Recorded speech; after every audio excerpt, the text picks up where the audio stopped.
अस्सलाम वालेकुम, मैं हूँ अलीना फारूक शेख। सबसे पहले हम बात करेंगे गुज़श्ता रोज़ एक मईशत की समत दुरुस्त करने के लिए बड़ा इलेबोरेट प्लान अनाउंस किया गया है।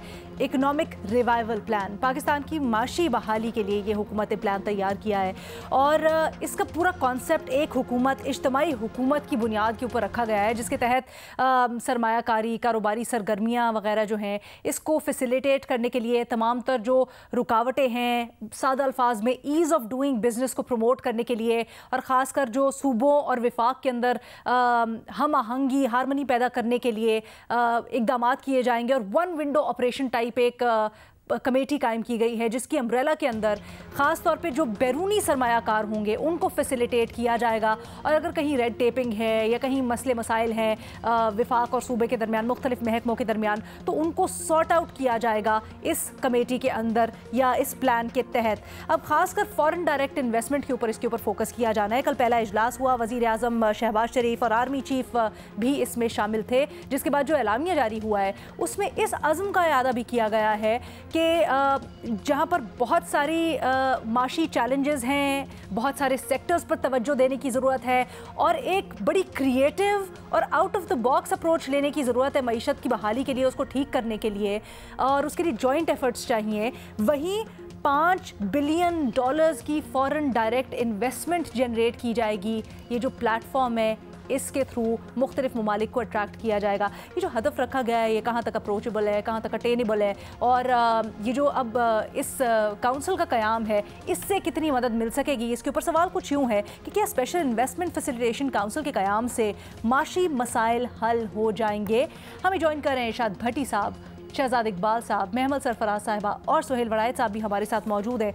सुहेल साहब, आपसे मैं सबसे पहले जानना चाहूँगी, तमाम स्टेक होल्डर्स को, विफाकी, सूबाई और सिविल क़यादत तो है ही, अस्करी क़यादत को भी इस अम्ब्रेला के नीचे इकट्ठा कर लिया गया है। आपके इनिशियल टेक अवेज क्या है? क्या आप समझते हैं कि इससे बेहतरी आ सकेगी? जी, ये एक तरह का मेरा ख्याल है कि बहुत बड़ा स्टेप है और इसका मकसद जाहिर है कि सारे जो स्टेक होल्डर्स हैं उनको एक टेबल पे बिठाना है, ताकि जो मईशत का बुरा हाल है उस पर बहुत संजीदगी से और खसूसी तवज्जो दी जा सके।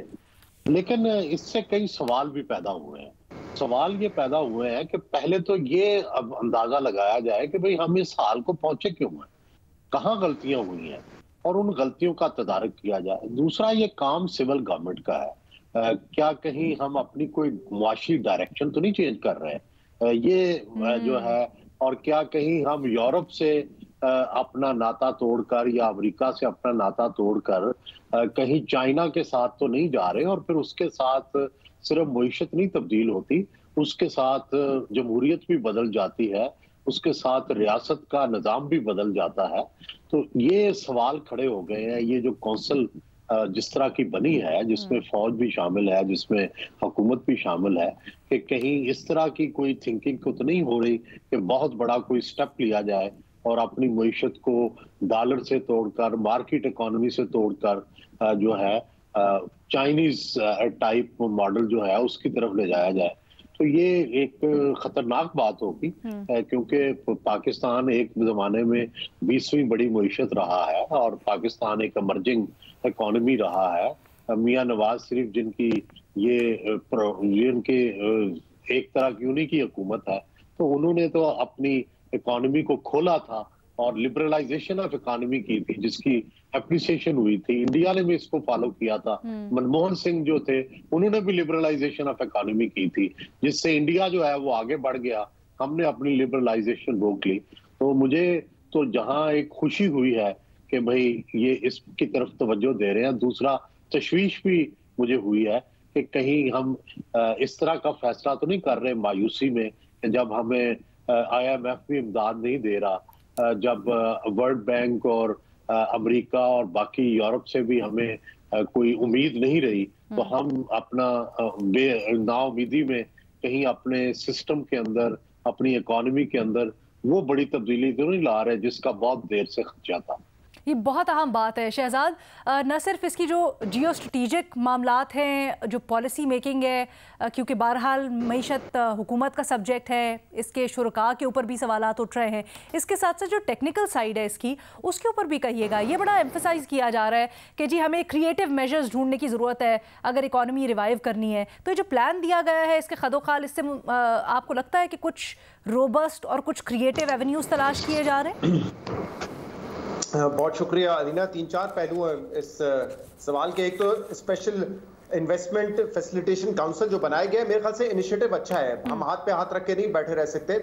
हमें ऑब्वियसली जो रेड टेप हमारे यहाँ है, जो प्रोविंशियल और फेडरल लॉज में फर्क है, और उसकी वजह से ईज ऑफ बिजनेस नहीं मिलता। बिजनेसमैन चाहे पाकिस्तानी हो या बाहर से आए, उसको बड़ी परेशानियां होती है। तो ये दूर करने की तो हमें जरूरत है। तो मेरे ख्याल से उस हवाले से तो एक अच्छा कदम है, बट मेरे ख्याल से चीजों को जरा रियलिस्टिक होकर देखना चाहिए। आपको याद होगा जब सीपैक आया था तो उसको क्या कहा गया था कि ये पाकिस्तान का गेम चेंजर होगा पाकिस्तान के लिए। 2015 में आया था, 2030 तक ये प्लान सीपैक का था इन्वेस्टमेंट का, और कहीं पे वो प्रोजेक्ट्स बनने थे, कहीं पे इकोनॉमिक जोन्स बनने थे, और कहा था ये गेम चेंजर होगा। अब 8 साल के बाद देख लीजिए क्या पाकिस्तान के लिए सीपैक गेम चेंजर साबित हुआ है या नहीं हुआ। क्योंकि सीपैक के साथ साथ जो हमारे अपने करने के काम थे उसमें पॉलिटिकल स्टेबिलिटी तो है ही है, लेकिन जो माशी तौर पे हमें फैसले लेने थे हमने नहीं किए। तो वो गेम चेंजर के नाम से आया, और आप देख लें कि मईशत उसके बाद नीचे ही गई है। इसमें सीपैक का कसूर नहीं है, कसूर हमारा है कि हमने वो इकदाम नहीं उठाए अपनी मईशत के वाले से जो हमें लेने चाहिए थे। और अभी भी इसको जिस तरीके से प्रेजेंट किया जा रहा है कि ये फैसिलिटेशन काउंसिल जो है शायद मुल्क की तकदीर बदल देगा और इन्वेस्टमेंट की बारिश होने लगेगी पाकिस्तान में, मेरे ख्याल से इसको थोड़ा रियलिस्टिकली देखने की जरूरत है। कल मुस्तदिक मलिक साहब ने शाहजेब खानजादा के शो में कहा है कि 5 से 7 साल के अंदर $112 बिलियन की इन्वेस्टमेंट आएगी। कितनी? $112 बिलियन की। अलीना ये जो साल गुजरा है ना, इसमें $1 बिलियन की इन्वेस्टमेंट आई है, तो हम कह रहे हैं 112 गुना का इजाफा हो जाएगा। $112 बिलियन की इन्वेस्टमेंट का मतलब है 30% of your GDP right now. तकरीबन 350 बिलियन की आपकी जीडीपी है, उसका 30% आप कह रहे हैं अगले 5 से 7 साल में आएगा इन्वेस्टमेंट के तौर पे। और अभी मैं देख रहा था उज़ैर यूनुस साहब ने अपने ट्विटर पे ये डेटा डाला हुआ था कि पिछले 20 साल में जो नेट इन्वेस्टमेंट आई वो $45 बिलियन की है, जिसमें हमने अपने असास से भी बेचे, फ्रेश इन्वेस्टमेंट भी आई। अभी जो बात की सुहेल साहब ने लिबरलाइज किया अपनी इकोनॉमी को, उस वक्त पैसा आया। अब हम कह रहे हैं कि उससे तकरीबन 2 या 2.5 गुना पैसा हम अगले 5 साल साथ में ले आएंगे। बड़ा अच्छा है क्या आप ऑप्टिमिस्टिक हैं, लेकिन इस हवाले से देखिए हमें मजीद इकदाम करने की भी जरूरत है। हमें बाकायदा एक पॉलिसी शिफ्ट, रिफॉर्म्स लाने की जरूरत है, जो इंडिया ने करके दिखाया था। इंडिया ने सिर्फ ये नहीं कि अपनी इकोनॉमी को लिबरलाइज किया, उन्होंने अपने इंडस्ट्रियल सेक्टर के ऊपर मेहनत की। इंडस्ट्रीज को उन्होंने लॉन्ग टर्म पॉलिसीज दी, उन्होंने IITs बनाई थी जिसका आज वो फल बैठ के खा रहे हैं। तो हम अगर ये सोच रहे हैं कि ये सिर्फ एक काउंसिल बनाने से इन्वेस्टमेंट आने लगेगी, ऐसा नहीं होगा। और अभी आगे जाके ये भी देखना है कि ये कितने उसका असल ऑब्जेक्टिव क्या है। क्या सिर्फ शॉर्ट टर्म में चंद ऐसे असासे बेचना है जिसमें एयरपोर्ट्स होंगे, जिसमें KPT का टर्मिनल होगा, क्या ये बेचेंगे, या बाकायदा हम कुछ नए एरियाज में इन्वेस्टमेंट लेकर आएंगे जिसका कहा गया है कि मिनरल्स में आएगा, डिफेंस प्रोडक्शन में आएगा। तो ये आगे जाके पता चलेगा। जी, एक और इम्पोर्टेंट बात, अब जैसे जो आपने अभी हवाला दिया है शहबाज शरीफ साहब वजीर आजम की ट्वीट का, तो उसमें उन्होंने एक बात कही है अलीना, मैं चाहूंगा इस पर थोड़ी तफसील से बात हो। वो कह रहे हैं कि देखिए इस वक्त बड़े यूनिक हालात हैं, जो टेक्स्ट बुक अप्रोच है ना वो वर्केबल नहीं है। अब ये मुझे बड़ी अजीब सी बात लगी है, किस जगह पर हमने टेक्स्ट बुक अप्रोच को अप्लाई किया है और उसका नतीजा नहीं निकला है, पहले ये तो बता दें। रह सके कि एक इंटरेस्ट रेट की बात आती है कि इंटरेस्ट रेट बढ़ाने से हमारे इन्फ्लेशन कम नहीं होती, लेकिन मैं चंद चीजें बुनियादी जो इकोनॉमी को दुरुस्त करने के लिए होती है वो गिनवाना चाहूंगा। क्या हमने अपने टैक्स नेट को वसी कर दिया है जिसकी वजह से टैक्सेस में इजाफा हो? ऐसा हमने नहीं किया। हम इनडायरेक्ट टैक्सेस पे इन्हिसार करते हैं। मतलब आपकी तनख्वाह हो या कोई एक ऐसा शख्स जिसकी तनख्वाह 50,000 हो, 70,000 हो, वो टैक्स देता है, लेकिन कोई ज्वेलर होगा पाकिस्तान में वो टैक्स नहीं देता, वो टैक्स नेट पे नहीं आता, वो 3,000 रुपए देने के लिए तैयार नहीं है, एग्रीकल्चर सेक्टर टैक्स देने के लिए तैयार नहीं है। तो क्या हमने अपने टैक्स बेस को इस तरह वसी किया है? टैक्स बुक तो कहती है वसी करें, हम उन्हीं टैक्स पेयर पे बोझ डालते रहते हैं। फिर टैक्स बुक क्या आपको ये कहती है कि आप लॉस मेकिंग इदारे चलाएं, सफेद हाथी पालें जिनका सालाना नुकसान 1000 अरब हो। क्या ये टेक्स्ट बुक आपको सिखाती है? बिल्कुल नहीं सिखाती। टेक्स्ट बुक तो ये कहती है कि हुकूमत का काम ही नहीं है कारोबार करना। तो कौन सा आपने टेक्स्ट बुक को अप्लाई किया है? फिर 4000 अरब रुपए सर्कुलर डेट है गैस का और बिजली का। कौन सी टेक्स्ट बुक सिखाती है कि आप इतना बड़ा 4000 अरब का सर्कुलर डेट इकट्ठा करें और मईशत को चलाएं? ये तो पॉसिबल ही नहीं है। तो पता नहीं कौन सी टेक्स्ट बुक अप्रोच को हमने अप्लाई किया है। फिर हम अपने एक्सचेंज रेट को जो कंट्रोल करते हैं, ये जो खासतौर पर सागडार साहब की फैसिनेशन है कि 200 रुपए से कम लेकर आए। अलीना इस साल $1 बिलियन मांग रहे हैं IMF से, और आपको पता है ये जो एक्सचेंज रेट हमने मैनेज किया है, पिछले साल के मुकाबले में हमारी रेमिटेंसेज में $4 बिलियन की कमी आई है पिछले साल के मुकाबले में। तो $4 बिलियन हमने सिर्फ इसलिए गवा दिए क्योंकि बाहर से जो पैसा आता है ओवरसीज पाकिस्तानियों का, वो हवाला हुंडी से आ रहा है, इलीगल चैनल से आ रहा है। $4 बिलियन का नुकसान हुआ है इस एक्सचेंज रेट को कंट्रोल करने में। फिर कोई हमारे लॉन्ग टर्म इंडस्ट्रियल पॉलिसी नहीं बनती जिससे हम एक्सपोर्ट्स को बूस्ट करें। मतलब हमने तो ये कुछ होते हुए देखा ही नहीं है। तो मुझे नहीं समझ आया कि क्यों ये बात कर रहे थे कि टेक्स्ट बुक अप्रोच जो है वो अप्लाई नहीं हो सकती। बिल्कुल अप्लाई हो सकती है, अप्लाई तो करें। हम हमेशा ये कहते रहते हैं कि आपको रिफॉर्म्स लाने की जरूरत है, जिस तरह चल रहे उस तरह नहीं चला जा सकता। लेकिन आप देखें यहाँ पे एक रिटेलर होलसेलर पे टैक्स लगता है और सियासी चीखें शुरू हो जाती है। बिल्कुल दुरुस्त बात करें, हम हमेशा बात करते हैं, बड़ी बड़ी बातें कहने का तो बड़ा अच्छा लगता है, आउट ऑफ द बॉक्स सोचना चाहिए। भट्टी साहब, इसका सियासी एंगल खास तौर पे देखिएगा कि हम बात तो करते हैं, बड़ी अच्छी बात है, सुनने में बड़ा अच्छा लगता है, बट क्या हम प्रैक्टिकली, बुनियादी चीज़ होती है अपने खर्चे भी कम करना, एक्सपेंसेस कम करना, क्या हम वो भी कर पा रहे हैं? क्योंकि इस बजट से तो ऐसा नहीं लगता। तो आप कितने होपफुल हैं इस प्लान के लिए?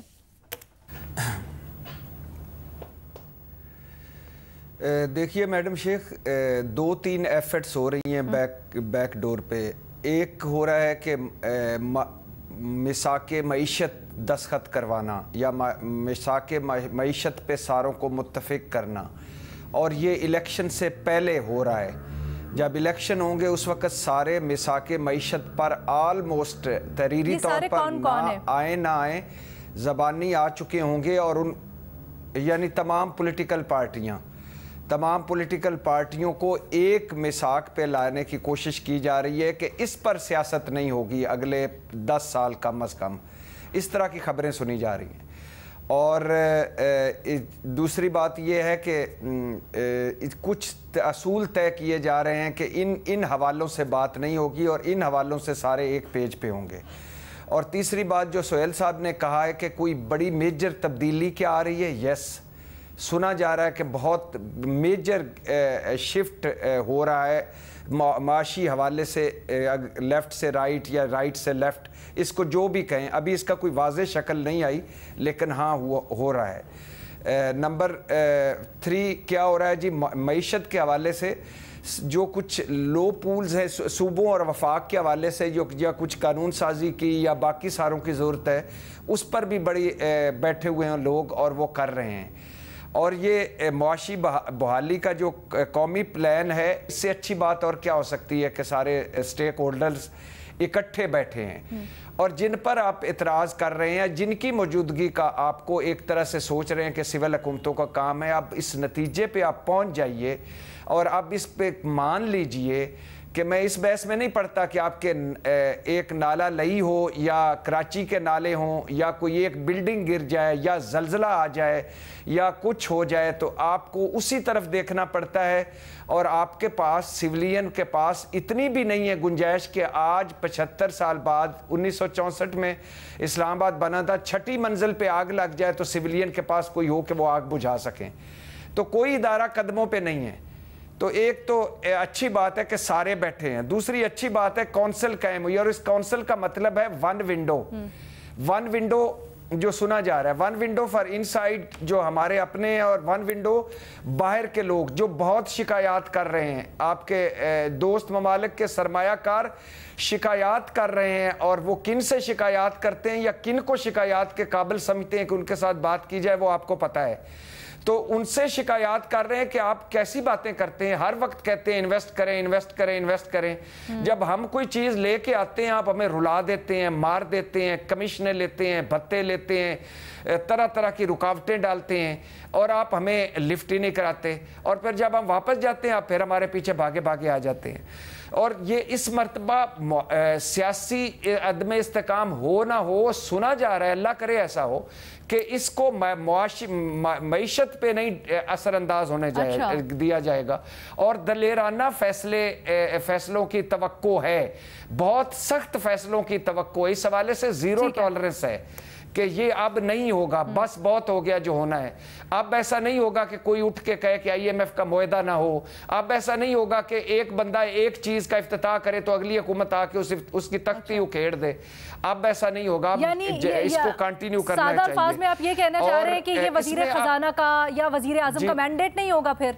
अब ये कलेक्टिवली पूरा फोरम डिसाइड करेगा, उसमें जितनी भी सिविल और अस्करी क़यादत हैं वो सबकी सब मिल के बैठेंगी और स्ट्रैटेजी डिसाइड करेंगी?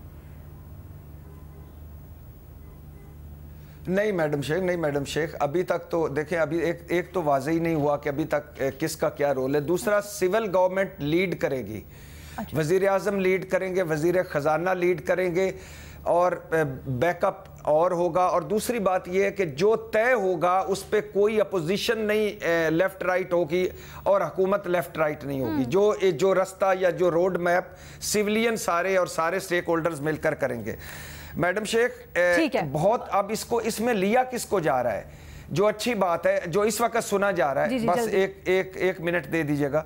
मुआशी इस्लाहात, आबादी बम, आबादी के हवाले से बेपेंदे की मईशत के जितना लाया जाता है, बीमार यूनिट सफ़ेद हाथी जो हैं, इन्वेस्टमेंट वन विंडो यानी ऑपरेशन, और इलीट क्लास या जो खाते पीते लोग हैं उनकी मरात रिलीफ ख़त्म करना और सब्सिडीज़ ख़त्म करना, और इन्हें टैक्स नेट में लाना, और मनी लॉन्ड्रिंग, स्मगलिंग, लुटमार, करप्शन, चोरियों, डाकों के हवाले से, और सियासी इस्तेकाम और सबका एक पॉलिसी पर मुत्तफिक होना। अभी तक यही सामने आया। अगर ऐसा होता है, फिर कह रहा हूं, अगर ऐसा होता है, इससे अच्छी बात कोई नहीं है। और जो ठीक है भट्टी साहब, आपकी राय आ गई, आपकी राय आ गई कैसे आप बड़ा अच्छा, मगर रोड मैप तो अच्छा है ना, रोड मैप अच्छा है। मेमन, आप इससे इत्तेफाक करती हैं? रीना, देखिए, पहले तो मैं आपको ये बताती चलूं कि इतलात ये हैं कि 2 ममालिक से जब हम जो पैसे मांग रहे हैं तो उस पर यही कहा गया है कि वो मुफ्त में तो नहीं मिलेंगे आपको, उसके बदले जो है वो कुछ चीज़ चाहते हैं कि एसेट्स हो, बिजनेस डील हो।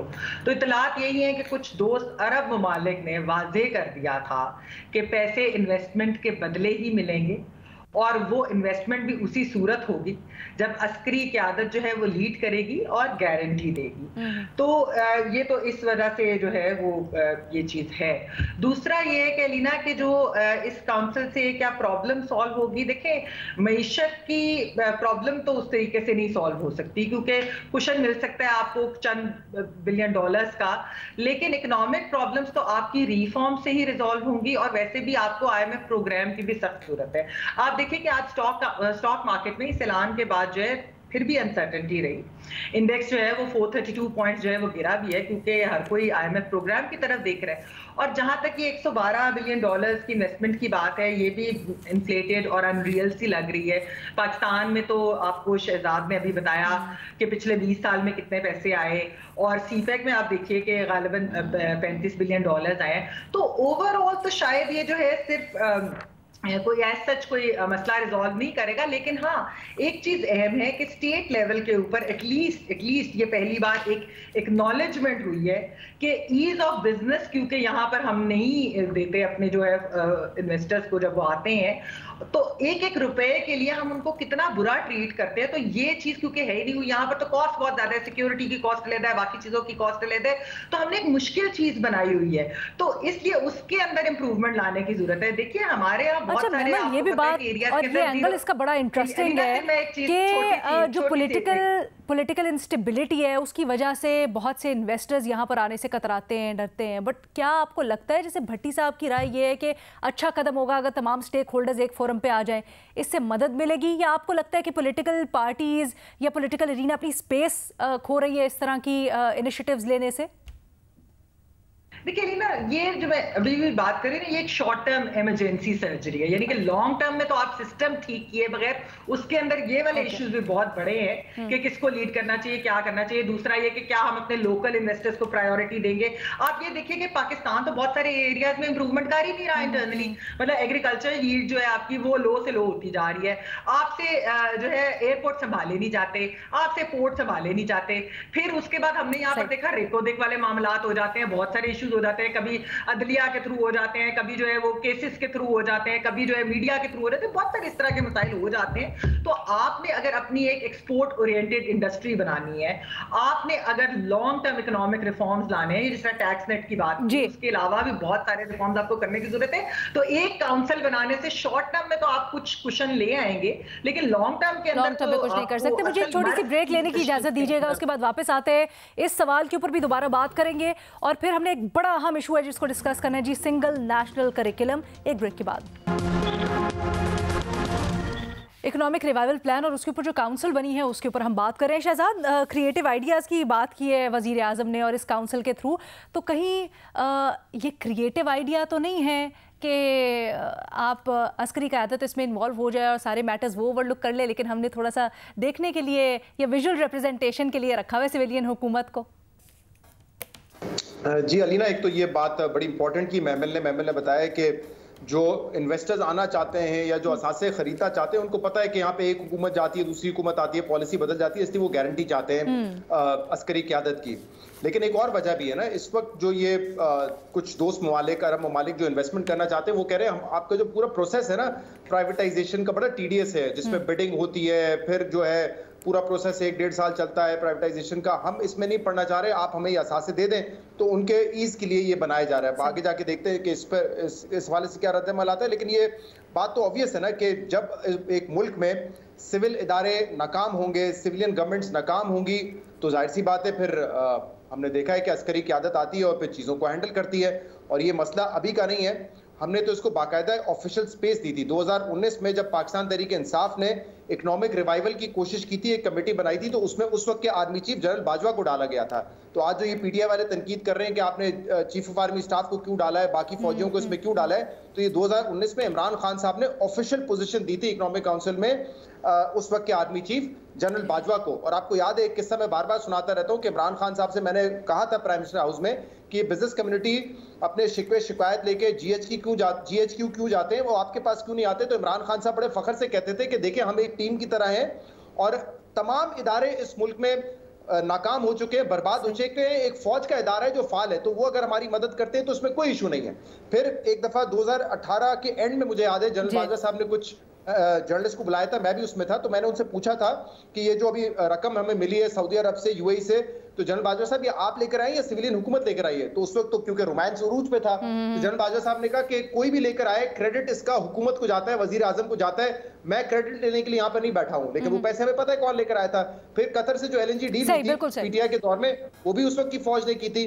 तो ये हमने तो अभी पीटीआई वाले तनकीद कर रहे हैं, लेकिन जो स्पेस दी है उन्होंने, और ये कह के स्पेस दी है कि बाकी इदारे फारिग हो चुके हैं, फाल नहीं है, सिर्फ फौज का इदारा फाल है, तो वो काम कर रहा है, तो हमें कोई इशू नहीं है। उन्होंने स्पेस दी है और ये उसकी कंटिन्यूएशन है। लेकिन क्या पीडीएम हुकूमत को वो स्पेस वापस नहीं लेनी चाहिए थी? क्या ये दुरुस्त कदम है, जिस तरह अभी भट्टी साहब भी कह रहे थे, सोहेल वड़ायत साहब? मेरे ख्याल से तो इसके अलावा कोई चारा नहीं था। हो सकता है वो भी इस नतीजे पे पहुंचे हो कि हमसे भी काम नहीं होना, हमारी भी किसी दोस्त मुल्क ने नहीं सुननी है, सुन्नी फौजी की है, तो फिर क्यों उनको हम दूर रखें? बिकॉज ये भी jury's out on this one as well ना, कि भाई ये जो सारा का सारा पॉलिटिकल टर्मोइल या फिर पॉलिटिकल इंस्टेबिलिटी है, उसके पीछे भी क्या मुहर्रिकात हैं, उसको भी देख लेना चाहिए। खैर सोहेल वड़ायत साहब, आप इसके ऊपर कुछ कहना चाहेंगे सर आपकी, क्योंकि इनिशियली इससे मुतल्लिक काफ़ी तहफ़्फ़ुज़ात थे। जी, मेरे तहफ़्फ़ुज़ात उसी तरह कायम है। मुझे तो ये डर लगता है कि हम ये ना हो कि हम क्लोज्ड मईशत बन जाए, हम जो एक आज़ाद मईशत है उससे क्लोज मईशत की तरफ सफ़र, या फिर हमारा डेमोक्रेटिक सिस्टम ना तब्दील हो जाए। जिस तरह चाइनीज सैटेलाइट हैं कई मुल्क, वहाँ ना डेमोक्रेसी है, ना तहरीर व तकरीर की आज़ादी है, ना वहाँ पे सियासी पार्टियां जो सर इसकी वजह आप क्या समझते हैं कि अगर पीडीएम भी इतनी तनकीद के बावजूद इस तरह से उनको सब स्टेक होल्डर्स को चले साथ मिलाना पड़ा, ट्रस्ट डेफिसिट और व्हाटएवर, तो क्या इनके पास भी कोई प्लान नहीं है? क्या ये भी बिल्कुल फेल हो गए हैं जो सो कॉल्ड तजर्बाकार थे?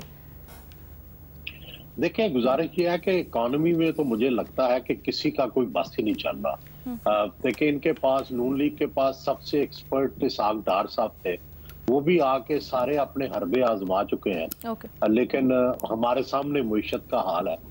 पीपल्स पार्टी के पास भी कोई एक्सपर्ट नहीं है मईशत का।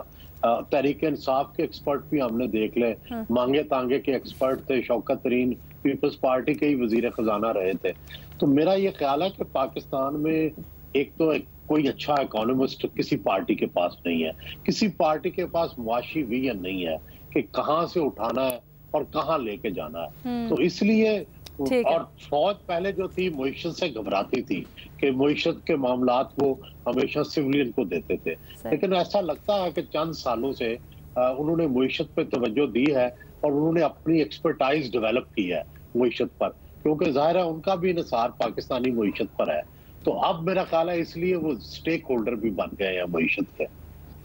मईशत की भी जी ma'am please keep it brief so I can take a break. नहीं, मैंने कहा ना इसमें एक बात ये भी है कि आप देखिए कि यहाँ पर बहुत सारे सियासी केसेस, अच्छी अच्छी डील्स के ऊपर भी ये कतर से जो की थी, उसके बाद सियासी केसेस बन जाते हैं जब आपको पता है कि इदारे स्टेक होल्डर ना हो, तो ये एक तरह से वो भी आप कह ले कि स्टॉप कैप अरेंजमेंट है कि वो वाले मिसाइल भी ना हो ना कल को। फायरवॉल क्रिएट कर दिया आपने उनको, फायरवॉल क्रिएट कर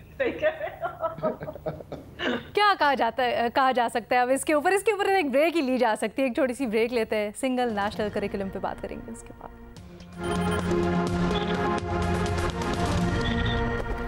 सिंगल नेशनल करिकुलम, आपको याद होगा पाकिस्तान तहरीक इंसाफ ने ये कॉन्सेप्ट इंट्रोड्यूस करवाया और इसके बाद एज एन एक्सपेरिमेंट ये छोटी क्लासेस के लिए रोल आउट होना शुरू हो गया। अब इसमें अपडेट ये है कि 9 से 12वीं जमात के लिए अगले साल पूरी तैयारी है कि अगस्त 2024 तक इसको रोल आउट कर दिया जाएगा। अब आपको उस वक्त याद है कि जब ये कॉन्सेप्ट इंट्रोड्यूस करवाया गया और करिकुलम में ये तब्दीलियाँ करने की बात हुई तो हमने भी अपने पैनल पर डिस्कस किया और इसका जो निसाब है इसके ऊपर बड़ी तनकीद हुई, ना सिर्फ जो एजुकेशनिस्ट हैं, जो एजुकेशनल एक्सपर्ट्स हैं उनकी तरफ से, बल्कि जो मौजूदा हुकूमत की कुछ जमातें हैं उन्होंने ख़ास तौर पे जो सिंध हुकूमत पीपल्स पार्टी उसमें बड़ा नाम है, उन्होंने तो अपने सूबे में इसको लागू नहीं किया और उन्होंने इसके ऊपर शदीद तनकीद की। लेकिन देखने में आया कि जब अब पीडीएम हुकूमत आई है तो इसके ऊपर वैसे ही काम जारी है, पैकिंग थोड़ी चेंज कर दी गई, इसको नया नाम दे दिया गया सिंगल नेशनल करिकुलम को, लेकिन जो निसाब में जो एतराज़ वाली बातें थी, जो उसका बुनियादी क्रक्स था, वो सारा का सारा वैसे ही, उसमें कोई तब्दीली नहीं की गई।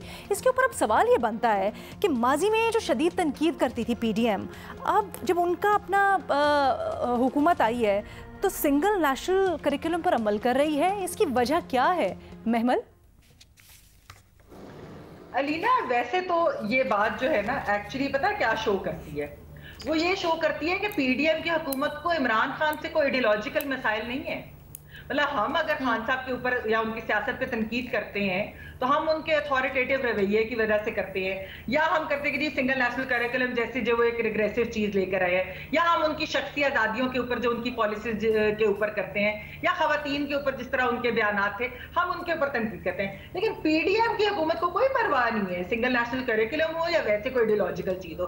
फिर उससे तो एक ही सवाल उठता है कि फिर पीडीएम की हुकूमत को क्या मसला था? क्या वो सिर्फ हुकूमत में इसलिए है कि वो अपने उन्होंने केस माफ कराने थे? ऐसे रवैये से तो उनका ऐसे ही लग रहा है। देखिए ना अलीना, बात यह है कि आपने इकोनॉमी को फिक्स करने के लिए आप एक काउंसिल बना लेते हैं, आप दोबारा आईएमएफ के पास चले जाएंगे, कोई चीज होगी।